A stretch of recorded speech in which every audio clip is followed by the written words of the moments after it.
4, 3, 2, 1. And here we are, team. A little webinar called Managing Stress and Rising Above the Chaos. So first and foremost, I'm real excited to have everyone here and to be a part of this. I wish we didn't have to have a webinar called Managing Stress and Rising Above the Chaos here at week 6 of the pandemic that we're in the middle of right now, but it is what it is. And because it is what it is, we're going to do the very best we can with the challenges that we've been given. The webinar, we probably blocked an hour out on your calendar, but it will probably last between 30 and 40 minutes. So you will get out of here early, depending on whatever else you got to get going on today. So without any more blabbering from me, let's start rolling and talking about what we want to get into today. First of all, maybe a little bit of background is helpful for those of you who do not know who I am. I'm CJ, and I began my professional career a long time ago, which every time I say that, I get more amazed at how old I'm getting. But I mean, I've been bald a long time, but now I'm old and bald. So, and if you notice the beard, lots of gray is coming into this beard. So at any rate, I began my career. I started off in politics for no reason other than I needed a job. I then worked at a big company called Arthur Andersen, which if you're under the age of 30, you have no idea who that is, but it was one of the largest accounting and consulting firms in the world at the time. I then left and had this really weird, unique opportunity to help run a manufacturing company that made soap and shampoo for hotels. I did not deserve the job. I was not qualified for the job, but I got it because I knew a guy, right? The classic who you know is important, and it was really important in this one. I then left that career where I just had this amazing mentor named Ron who guided me and taught me so much about business, and I loved it. And I went and had an opportunity to run a sales team at a software company. I'd never sold anything before in my life, so I read a book over the weekend, and the next thing you know, I'm running a sales team. I sold the CEO on the fact that I could run the sales team. It was not necessarily the truth, but I figured it out. 17 years ago, my wife was pregnant with my son, Ian, and I decided what I would do is I would buy my own company. So I went out and I started looking for companies to buy, and I ended up buying a business coaching franchise out of Brisbane, Australia called Action International. The franchise and I had a handful of disagreements on a few different things, and so we parted ways, and I've been coaching and training executives for 17 years. I've probably had between 300 and 400 clients in a variety of different industries, and it has been quite a journey. So a couple of thoughts about my background and why I decided to put this webinar together. First is this: as an overachiever myself, I crave certainty. I crave knowing that if I manage enough of the inputs, I can almost predict the outputs, right? If I put everything in a spreadsheet, if I work super hard, if I do all the things I need to do, then I can manage the outputs and everything in my life is going to go perfect. That's number one. Number two, I've been coaching and training executives, CEOs, partners in law firms, people that run companies and professionals who have lots of teams.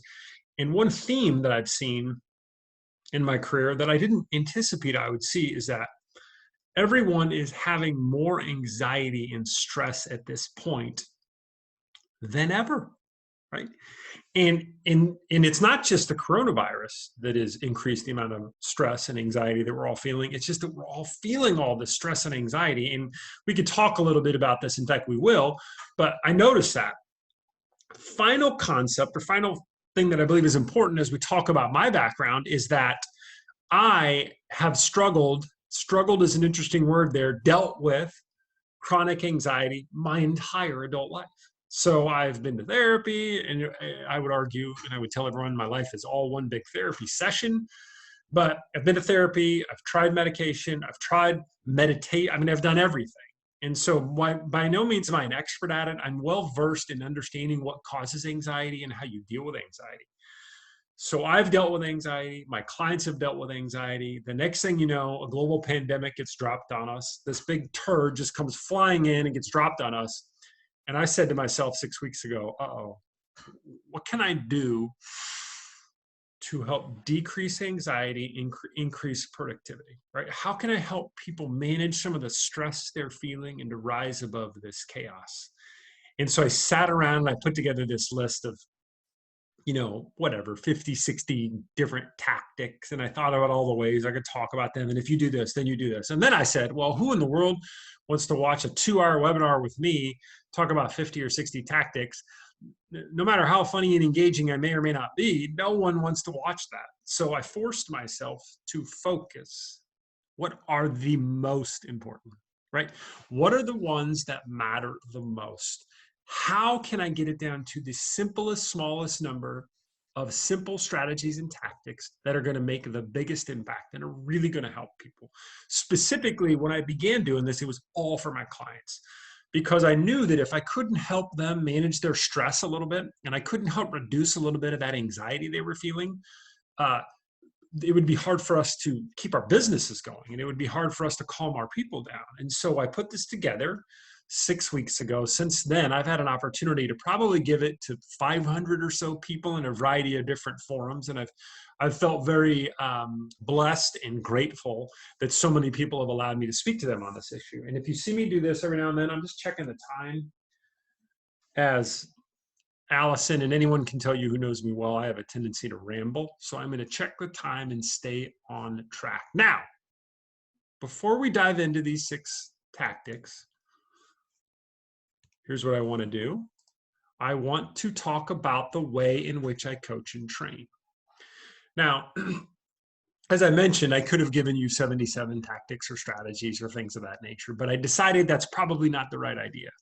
So what I do instead when I coach and train teams is I want to keep things as simple as humanly possible. So you see this slide you're looking at right now where it has 3 words. This is about as complex as my slides get. In fact, typically I don't have words on a slide at all. And the reason is that my goal is not to teach you a whole bunch of new things right now. If you need to learn something new, you could just Google it. There's a million ways to learn new things. And of course, we're all getting well-versed in how to learn virtually right now. But right now, what you want to do is you just don't want a bunch more information jammed down your throat. What you want to do is you want to feel better. And feeling better starts with changing behavior. And changing behavior starts with inspiration. And so today, in 30 or so odd minutes, I want to inspire you to change behavior, not educate you. Now, you might have a few tidbits of things you didn't know before, but it is unlikely that any words that come out of my mouth in the next 30 minutes are going to be, oh my gosh, I never thought of it that way before. That's so brand new. We've all heard a lot of this, but we have so much coming at us right now, it's hard to determine where we spend our time. So today, we're going to keep it very simple, so that when you're done on Monday morning, 48 hours from now, you're going to wake up and you're going to go, oh, I remember a couple of these things. You're going to put a few of them into practice. Once you put a few of these things into practice, you're going to see yourself feel better. Once you see yourself feel a little better, your productivity is going to go up. And the next thing you know, life's going to be a little bit easier. Now, having said that, there is no silver bullet, right? This whole thing stinks. I don't want anyone to think, yay, let's embrace the pandemic. It's fun. I'm not that guy. I'm not the guy who's going to say that everything is perfect in the world. No, it's blows. Let's just get through it a little bit better. So before we get into these 6 tactics and strategies, let's talk about the evolution of stress, right? How did stress become a part of who we are as human beings? And how has it evolved over time?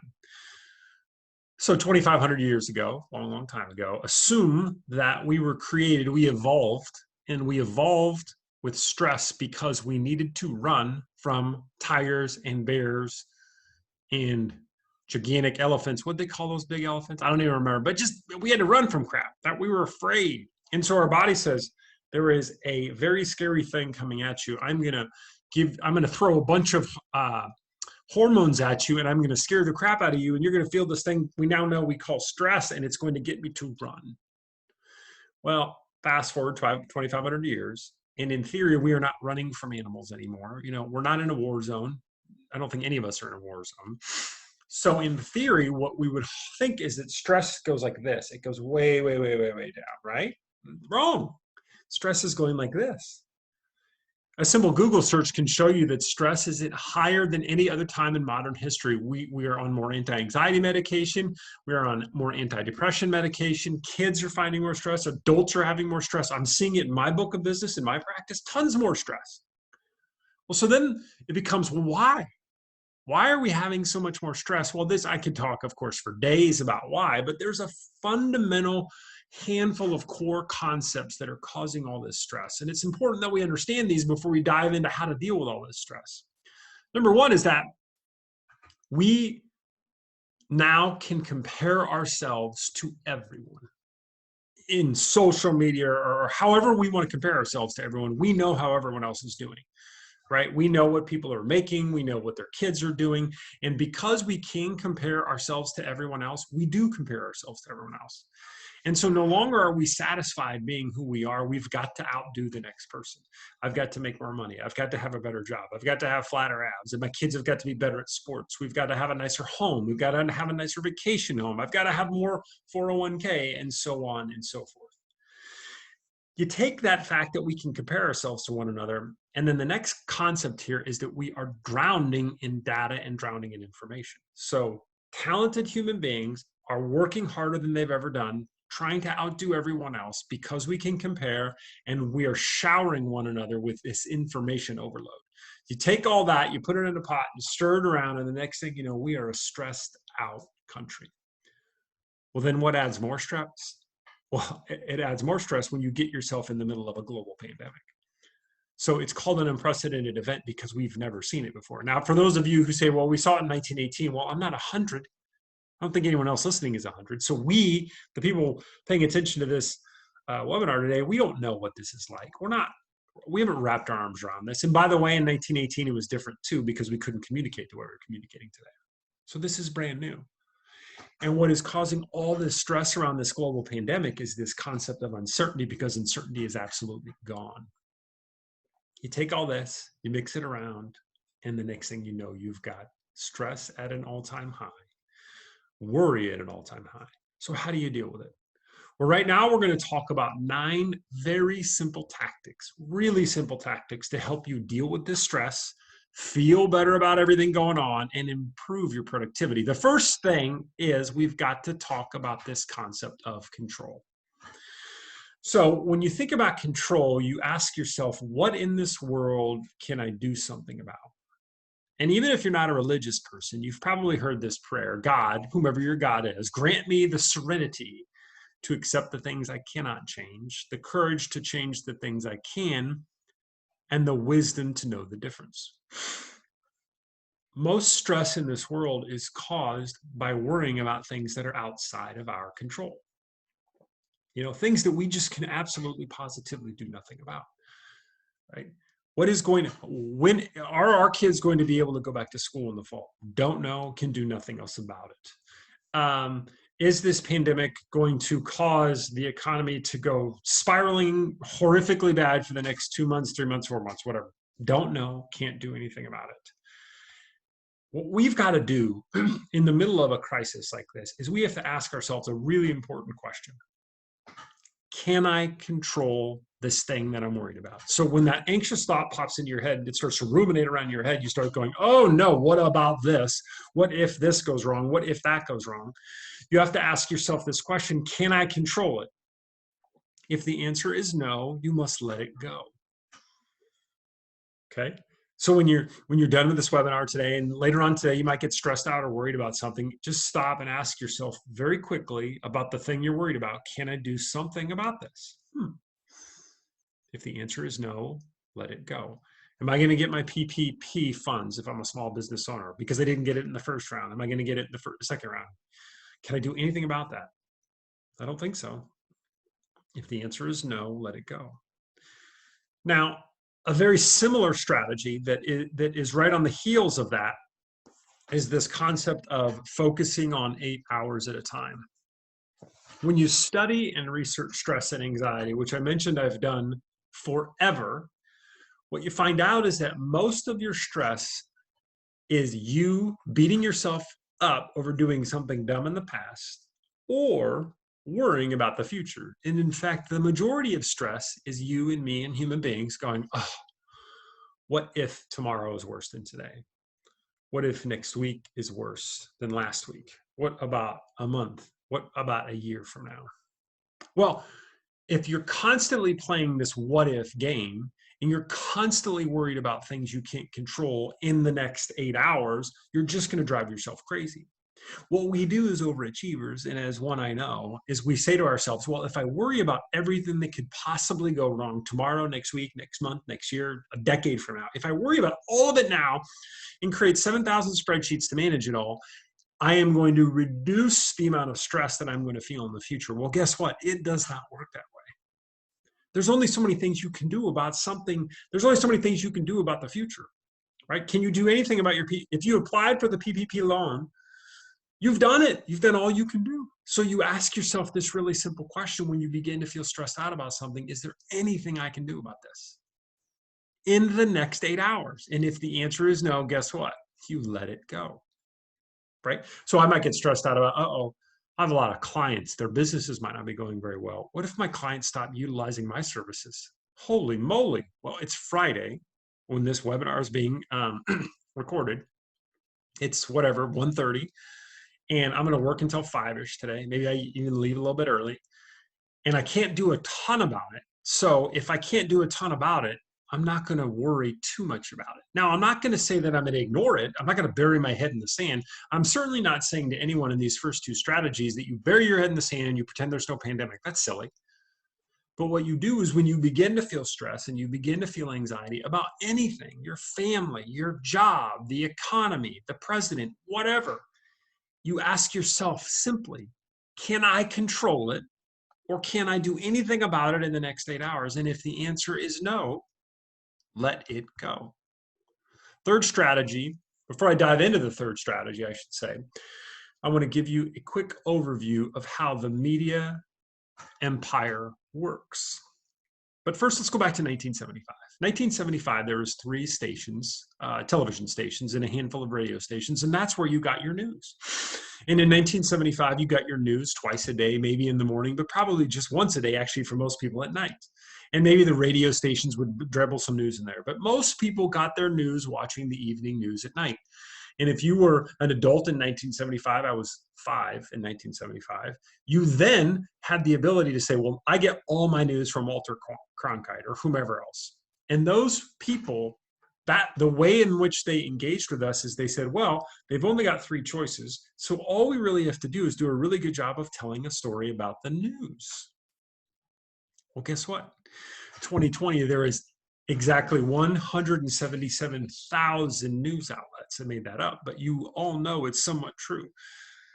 Every day, we're bombarded with data and information from these news outlets. And these news outlets, their business model has changed because there's no longer 3, there's 177,000. So these news outlets are run by very good human beings, believe it or not, who are asking themselves, how do I get people to pay attention? How do I get people to share information? How do I get people to click? And the only way to do that is to punch you right in the face with shocking headlines and to scare the crap out of you. And so what happens, all 177,000 have a competition as to who can wow you the most. And when that happens, you have 177,000 news outlets all trying to terrify us at the exact same time. Right? In our house, we watch the news. My wife might watch it more than I do, but I watch the news for maybe 5 minutes a day. I might read something about the news, but reading it, I can at least control the information that's coming at me and I can read it in long form. But if you watch the news at night, all they're going to try to do is hit you across the head. So it's really critical that you reduce the amount of information that you are absorbing during this time. You do not, under any circumstances, actually, let me back up. I hate to make absolute statements because it makes me sound like a know-it-all jerk, but I'm getting ready to make one of those statements. And if, in fact, it infuriates you, you can email me later and tell me. But there is no reason, none, zero, zip, that you should have the news on in the background all day long. It's just insanity. It will drive you crazy because all they're going to do is try to scare you, terrify you every 15 minutes to keep getting you to pay attention. Same goes for reading the news, right? You don't need to be clicking on CNN.com or FoxNews.com or whatever and just getting these headlines because they keep refreshing the headlines trying to go, oh my God, I got to get him to click. I got to get him or her to click. And they're just going to try to terrify you. Reduce the amount of information. Pick 1 or 2 news sources that you really like. Watch them twice a day. That's it. 15 minutes each time at most. None of them are giving you amazing information, so stop obsessing over them. Next, talk about social media, right? What I did this interesting exercise probably 2 or 3 years ago where I decided to unfollow everyone who was negative in my social media, right? So if you were going to go blast some political decision that someone made, or you're going to go make some snarky comment about Hillary Clinton or President Trump or whatever it ends up being, I just unfollowed you. And what I found is that now my social media feeds, LinkedIn and typically Facebook, are filled with people trying to be hysterical with dumb jokes, telling me right now there's this thing to tell me what albums influence their musical taste, which I really don't care about. However, it's never negative, right? It's positive, funny, goofy, silly stuff. If your social media feed is full of people competing to see who can outblast the next person with some article that they read, with some graph that they saw, trying to say that the other person's a moron, it's just going to fire you up and it's just going to make you mad. And if you think that by you sharing something you read somewhere is going to go then post that on Facebook and everyone's going to go, I never saw it that way, and they're going to change their opinion, no, it's not the way it works. My little brother, whom I love dearly, loves to post that sort of stuff. And I told him I would write him a check. No, I told him I would write a check to the charity of his choice for $10,000 if he could find me one person who was on the other side of the political spectrum from him, who read one of his posts and shared and switched and went like, oh my gosh, I never knew it that way. I give him 10 grand. Well, guess what? I have not written that check yet. Don't obsess over the news. Don't get bogged down in negativity on social media. Both of those things are going to fill your brain with ideas and thoughts that you don't need all day long. Now, comma or asterisk. I'm not saying ignore the pandemic. I'm not saying that. I'm not saying wake up and Pollyanna and go, oh, there's no more pandemic. Everything's happy. Everything's perfect. I'm going to go outside and do social and screw social. Just no. Be safe. Be cautious. Go to coronavirus.gov once a day and check out the latest. Use your senses, but don't obsess over this data and information because it's not going to make life any better. If you think you're going to read some article or watch some show on the Today Show or whatever, and it's going to radically change your behavior, you're fooling yourself. It's not. Get a little bit of data, a little bit of information, keep yourself up to date, be safe. But you don't need to be obsessing over it all day long. And so now we talk a little bit about, we've talked about the really basics. Focus on what you can control, focus on the next 8 hours, and reduce the amount of information. So now you're thinking to yourself, okay, how does this help me with productivity? Well, what happens in a pandemic, or back up, what happens in life, especially in a crisis like this pandemic, is that we wake up and we say to ourselves, oh my God, I just got to start being productive. And we start doing and doing. And the next thing you know, we've done all this stuff and we've been super active all day long. And it's 5:15 and we look up and we're like, holy crap, did I get anything done? Did I achieve anything meaningful? Who knows, right?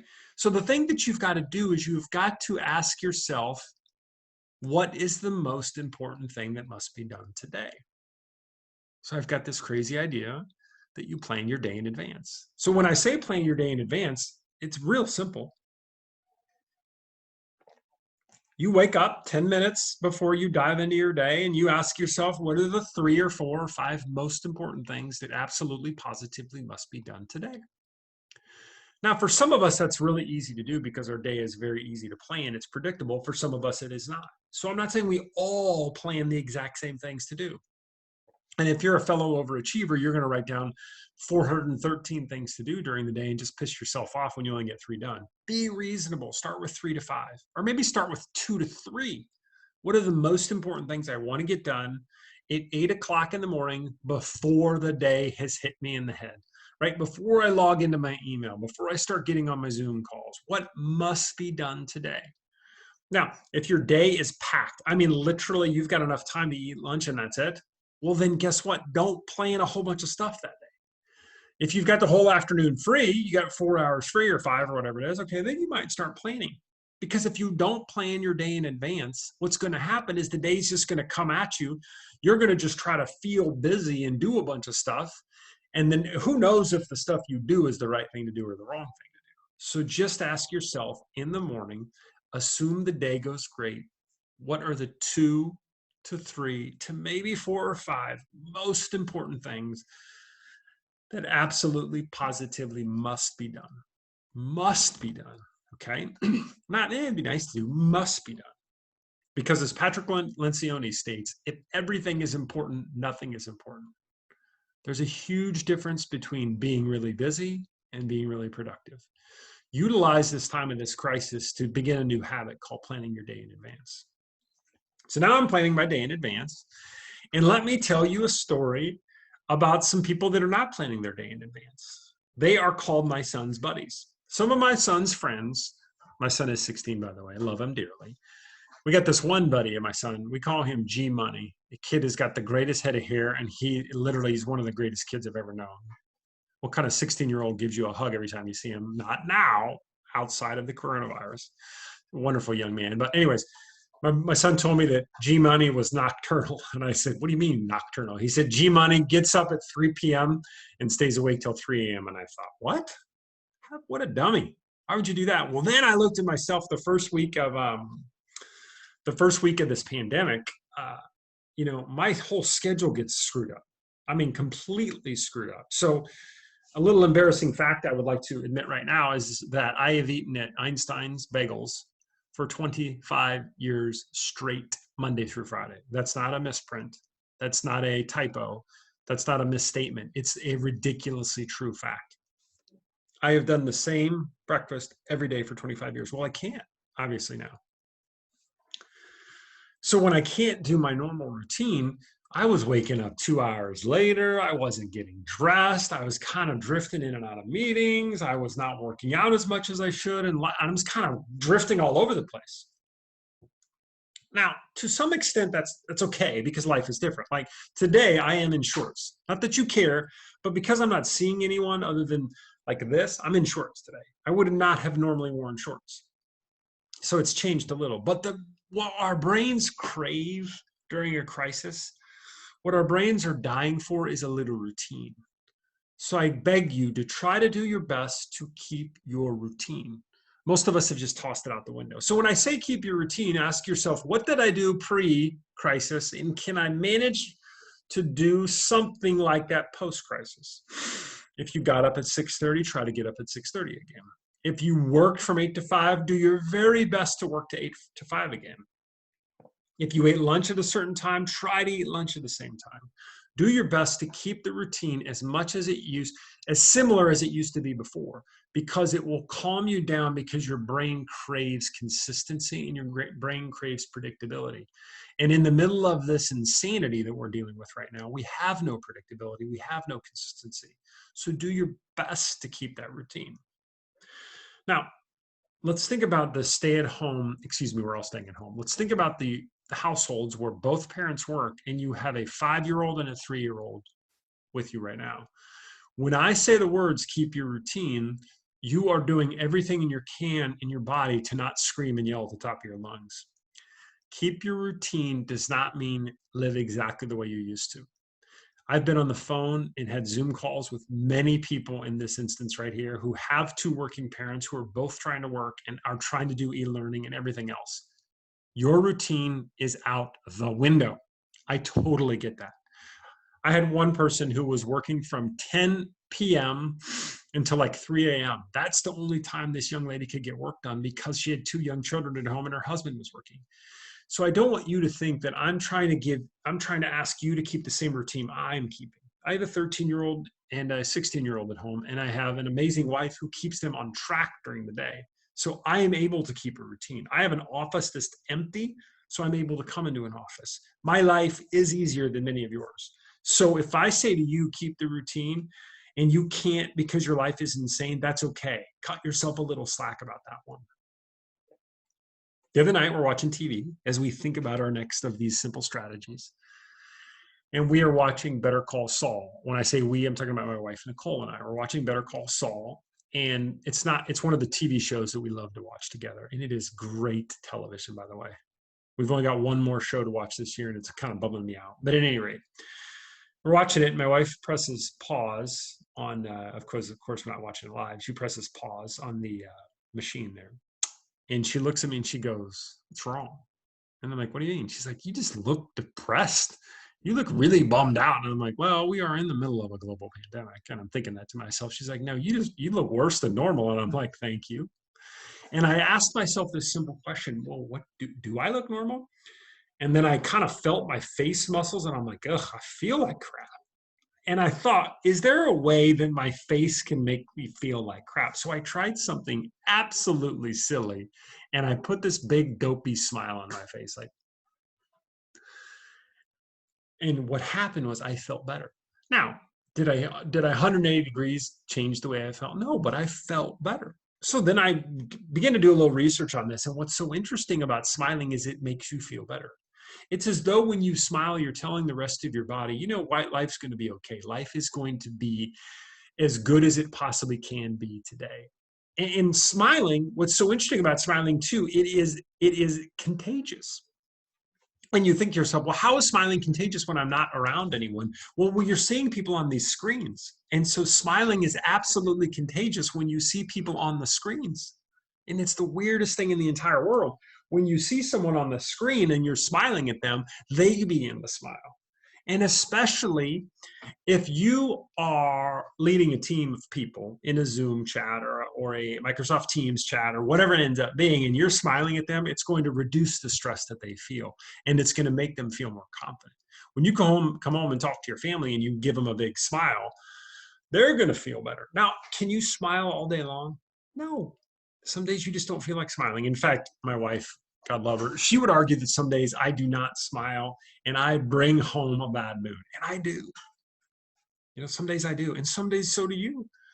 But do our very best to smile. Now, you might be thinking, what if I don't feel like smiling? We'll fake it.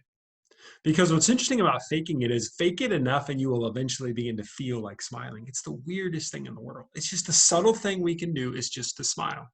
Now, that dopey smile I gave you a minute ago, I probably wouldn't do it all day long, or people will wonder if you've got some mental problems, but just give a big smile, especially on these screens. So I mentioned a minute ago that I have struggled in some way, shape, or form with some anxiety and some depression ever since I was in college. There's a long backstory to that. If you email me, I'll tell you all that story. But it has allowed me and provided me with the opportunity to engage with some really great mentors. And one of those mentors is a guy by the name of Dr. Greg Sipes, who became a good friend of mine. And early on, Dr. Sipes told me something I'll never forget. And he said that the best drug for anxiety is exercise. The absolute best drug for anxiety is exercise. And I thought, well, what do you mean? Exercise has been proven without a doubt to decrease stress, to increase the amount of energy that you feel, and it releases endorphins. So exercise has to be part of your routine on a day-to-day basis. Now, when I say day-to-day, I don't mean 7 days a week, but it has to be 3 to 5 days a week. You must do some sort of exercise. It is going to make you feel better. The data is absolutely 100% crystal clear. Now, if you're thinking, I don't have a gym anymore, or whatever the excuse is, just go outside and walk around the neighborhood. It doesn't matter what you need to do. Okay. You can do what some of the meatheads in my neighborhood did. They went out and bought, like right when coronavirus hit, I got a couple buddies in my neighborhood who were like these big, giant musclehead meatheads. And before they worried about whether their family could eat or anything, they went out and spent hundreds of dollars on exercise equipment. Seemed a little silly to me, but those dudes are committed. So I'm not saying you got to do that. But every day, say, I'm going to walk for 20 minutes or 30 minutes or whatever it ends up being. Go on a walk. Do some sort of an exercise because it's going to make you feel significantly better. How do I know that? Because the data is clear. You can Google and read all about it after the webinar. Find time to exercise. CJ, I'm so busy, I don't have time. Here's what I know to be true. Assume you're going to work. Assume you spend 3 hours a week exercising, right? Throughout the week, you spend 3 hours. Are you telling me that loss of 3 hours in your productivity is going to crush your week? No, it's not. But I guarantee you this, that 3 hours of exercise is going to make you feel better. And guess what feeling better does to your productivity? That's right, it raises your productivity. We want to decrease our stress. We want to increase productivity. Exercise is a really huge component of this. And again, it is not about running a mini marathon. It is not about, lifting 7,000 pounds. Go for a walk around your neighborhood. So 10 years ago, I was coaching, obviously, and I recognized the phenomenon, which was this. There was not the correlation between the amount of money my clients made, the amount of success they were having in their businesses, and their quality of life. I did not notice that correlation. So I began to ask myself, why aren't people feeling better? And so I began to do research and studying, and I came across this book called When Good Things Happen to Good People by a guy by the name of Dr. Stephen Post. And I began to read more of his research. And what was so fascinating is Stephen Post had theorized and proven, by the way, with tons of research. And by the way, just go ahead and go to I think it's drstephenpost.com or stephenpost.com. I'll figure that out and I'll get that out to you guys. But he had figured out that there is a huge amount of data and research that says that if you give generously, you are going to feel better. Or to the title of his book, When Good Things Happen, Why Good Things Happen to Good People. And why do good things happen to good people? Because we are wired to give. And what's happening is in a crisis like we're in right now, we can obsess over what's going wrong in our life. And when I say we, it is me. As many people who know me well will say, CJ can bitch and moan with the best of them. And I can. Oh, this isn't going well. Oh, that isn't going well. Oh my God, I can't believe I don't get to do this anymore. Oh, whatever it ends up being, I bitch and moan with the best of them. But what we need to do is we need to halt that. We need to halt that obsession over ourselves. And one of the greatest ways to halt that obsession is to do something good for somebody else. Now, when I say give generously, we all think about writing checks. Well, that is one way of giving generously, right? You can write a check to someone. And that is certainly a good way of doing it. You can volunteer. And if you were to write a check or to volunteer, the data is crystal clear. And by the way, as someone who does it a lot, and I don't do it a lot to be a do-gooder and to be a good person, I do it because I have become addicted to giving. It makes me feel so good to give that I give. If it didn't, I wouldn't. Simple as that. But let's say, CJ, I lost my job. I can't give. I'm too busy. I can't volunteer. Well, here's a way to give. Pick up the phone and call someone you know is struggling. Pick up the phone and tell them, hey, I'm thinking about you. That's it. That's another way of giving. What I know is absolutely true. And if you doubt it, try this later today. In one of your most frustrated, one of your most anxious moments, say to yourself, who needs kindness from me right now? And give them kindness. Who needs it? And give it to them. Guaranteed, guaranteed, you will stop worrying about your own problem and you will feel better about your current situation because we are wired to give. 2 weeks ago, I got an email from a guy who wanted me to help deliver food to folks who are food insecure in the city. Well, of course, we're in this pandemic. I'm like, is that really a safe thing to do? Is that the right thing to do? I don't know. Okay, I'll do it anyways. And I thought, maybe I'll bring my kids. And then I found out it was going to take 3 hours. And I'm like, I'm so busy. I don't have 3 hours on a Monday. But we did it in a safe way, right? No contact. We did all the social distancing, all that stuff. And for 3 hours, we went to a food pantry, and my children and we delivered boxes of food to people who were food insecure. I felt this sense of peace, this sense of gratitude for my current situation that I had not felt in a long time, because I simply had stopped worrying about my own issues, and I'll air quote them issues because they're minor. And I started thinking about people who didn't have food. Now, you don't have to do that. You don't have to take 3 hours out of your Monday, but you do need to give, because the more you give, the better you feel. So we've talked about 8 tactics.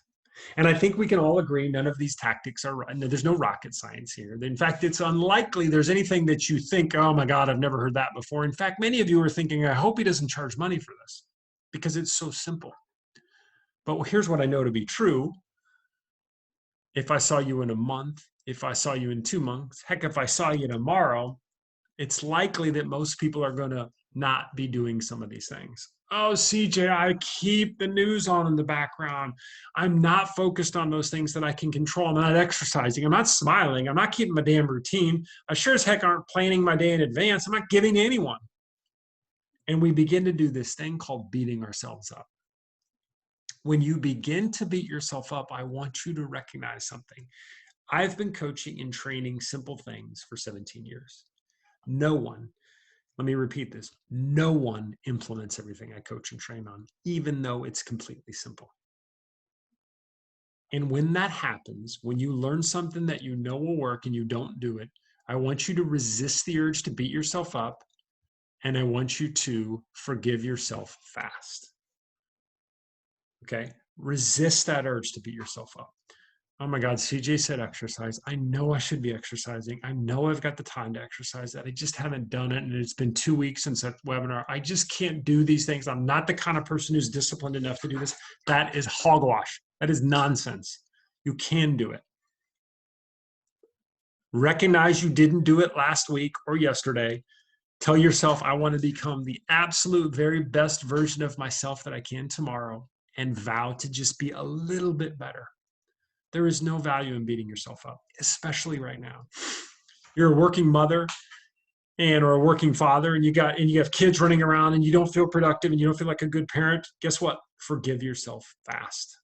Our goal right now is not perfection. Our goal right now is not to be the best family to deal with the coronavirus. Our goal is to be the very best version of ourselves, and we are going to screw that up on a daily basis because it is hard. And when that happens, cut yourself some slack, give yourself some grace, and forgive yourself. Now, if you need some more inspiration, go ahead and send me an email at cj@cjmcclanahan.com. You can ask me any questions. CJ, I'm struggling with this, or CJ, can you recommend a good book, or whatever it ends up being. If you want to sign up, I have a weekly email newsletter that goes out. Just go to cjmcclanahan.com and sign up for that. And ultimately, as we've all seen and heard people say, we will fundamentally get through this. We are smart, we are talented, we are gifted people. We will get through this. No doubt about it. All I want us to do is get through it with a little less stress, a little less anxiety, a little more grace, which leads to a little bit more productivity. I feel blessed and honored and grateful that you've allowed me to take about 40 minutes on a Friday afternoon. I pray that everyone out there does extremely good with this information. And if you need a little bit more inspiration, reach out to me later. Thanks so much, everyone. And I hope you have a great, I'm getting some sort of I do have a chat here. Maybe someone's got a quick question for me. Someone says they're still in yoga pants all day long. That's okay. So am I. No, I'm not in yoga pants. At any rate, folks, you guys are awesome and amazing. Have a great weekend. And again, you got my email address. If anyone needs anything, let me know. Take care.